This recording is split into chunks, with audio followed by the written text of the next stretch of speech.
Hi, I'm Alison from the One Life School, and in this video we're going to look at how you can stop self-sabotage and achieve your goals, and specifically focusing what behaviours do you need to start and what behaviours do you need to stop.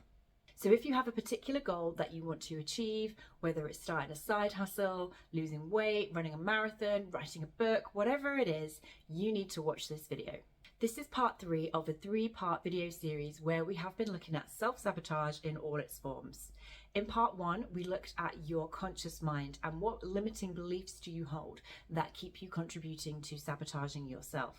In part 2, we dove deeper into your unconscious mind and understood more about what's happening in your unconscious mind and how that can contribute to keeping you stuck.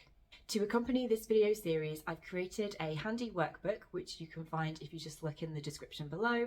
If you sign up to our mailing list, then you can receive that for free, and that has all the information and all the journal prompts to help you on your self-sabotage journey. So if you want to make a change in your life, you have to look at your behaviour. What are you actually doing or not doing? Of course, luck and randomness can play a big part in your ultimate outcome, but it's pretty cool to think that actually by changing what you do or don't do, you can help yourself change your trajectory of where you want to get to. For example, you know if you move more, you're likely to burn more calories, which will help you to lose weight compared to if you move less. You know that if you pick up the phone and make more sales calls, you'll likely make more sales and more profit for your business compared to if you don't pick up those phones and make as many sales calls. So there are specific behaviours for specific goals, but there are also 3 general behaviour traps that you can fall into that will contribute to self-sabotage. So these behaviour traps have been adapted from the ideas of Jon Acuff, who is an author and fellow goal geek. And when I heard him talk about them, they were so powerful to me that I knew I had to share them with you. So I'm going to describe each of the 3 behaviour traps and then what you can do to climb on out of them. The first trap is the dream trap.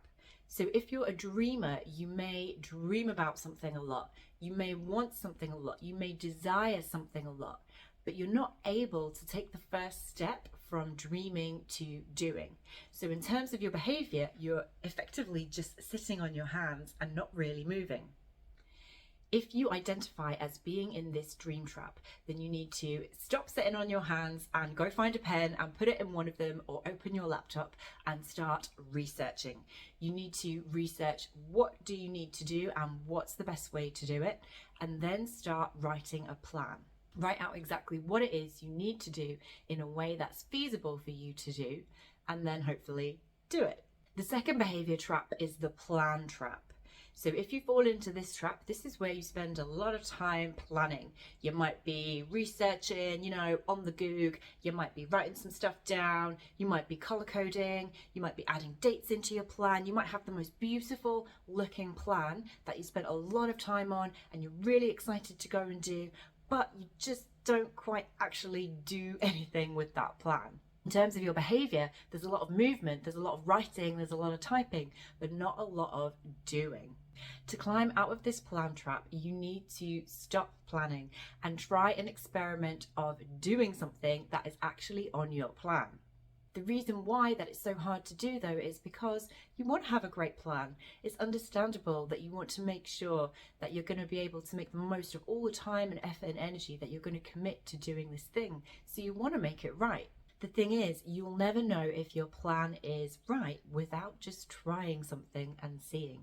So you have to take a deep breath and give yourself the grace to just try, and know that trying might not feel easy. You might feel uncomfortable, you might look silly to other people, and you will definitely make mistakes. But the thing is, those things are the price of admission for achieving your goal and doing the thing that you want to do. When you feel these feelings, it's a good indicator because it shows you're on the right track and that you're actually moving from planning to doing. The third trap is the treadmill trap. So this is where you are doing a lot. You are going all in, you're hustling, you're working.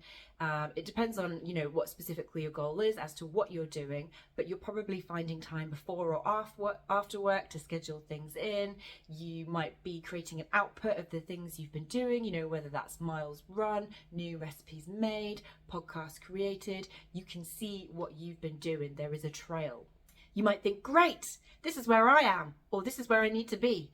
But just hold your horses, because with all this doing, what you don't know is if what you're doing is actually effective and moving you closer towards your goal. So it's time to get your lab jacket on, and the behaviour we're going to do is collect some data and then review this data of your doing experiments. This is the only lab jacket I had, and as you can see, I used it for Halloween, but we'll just gloss over that for now. So hypothesis 1. It's probably the case that doing things consistently will be more likely to lead you to the outcome that you want.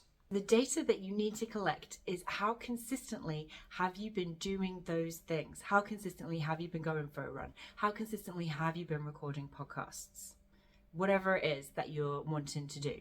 If you find that you've actually not been consistent for a sufficient period of time, and that's going to vary depending on your goal, so you might have to do a bit of research to understand what that could be, then you just need to do it some more and be consistent. Just keep going, keep practicing, keep doing what you're doing until you have enough data to say that you're consistent. And I'm going to do another video on consistency, because honestly, this is the magic elixir of life. So look out for that one soon. Our next hypothesis, hypothesis 2, it's probably the case that if you've been doing something consistently for a sufficient period of time and you still haven't got the outcome that you want, then you may be doing the wrong thing or the ineffective thing. This is where you go back to your plan and see A, if you've picked the right things to do, and B, if you're doing them in the most effective way. If you're not losing weight, for example, but you have been following your diet plan consistently, then maybe it's not the right diet plan for you and your body and your needs, and maybe it's not helping you to lose those calories. Similarly, if you're not getting the traction that you want on your podcast, but you have been doing loads of podcast episodes consistently, then are you making sure that you're doing all the best practice in terms of promoting your podcast, being a guest on other podcasts, etc., etc.? So you might be able to go back to your research to figure out the specific nuance for your situation. But you might also have a blind spot in this area. So in other words, you're not doing the right thing, or you're not doing it effectively, but you don't know it and you can't see it. And if this is the case, then you're really going to benefit from somebody else who has achieved this goal that you're wanting to do, and asking them for some constructive criticism about what you're doing wrong and what you could do better. And then you need to listen to this criticism, accept it, and then change what you're doing to incorporate that criticism. Then repeat this new plan, this new behaviour consistently until you have enough data to see if you've been doing it consistently and if it's effective. And you might need to go through this step a few times. Just keep repeating it to make sure you get exactly the right strategy and the right action that's going to help you achieve your goal. But eventually, with the right strategy, with the right action, and with the right consistency, you will be able to climb out of that treadmill trap and head right on in to a success city. My favourite place to be. There you have it, the 3 behaviour traps that you need to be aware of. The dreamer trap, the plan trap, and the treadmill trap, and the behaviours that you need to do to climb out of those traps and help you stop self-sabotaging and achieving your goal. I really hope you enjoyed watching this video and found it helpful, and I'd love it if you would leave a comment below and tell me what was your biggest insight from watching this video. Please like and subscribe for more from me and the One Life School if you want to hear more about how to live your best life, how to stop procrastinating, how to be consistent, and how to love yourself and enjoy every step of the journey. Thank you so much for watching, and I will see you next time. They don't have any glass in them.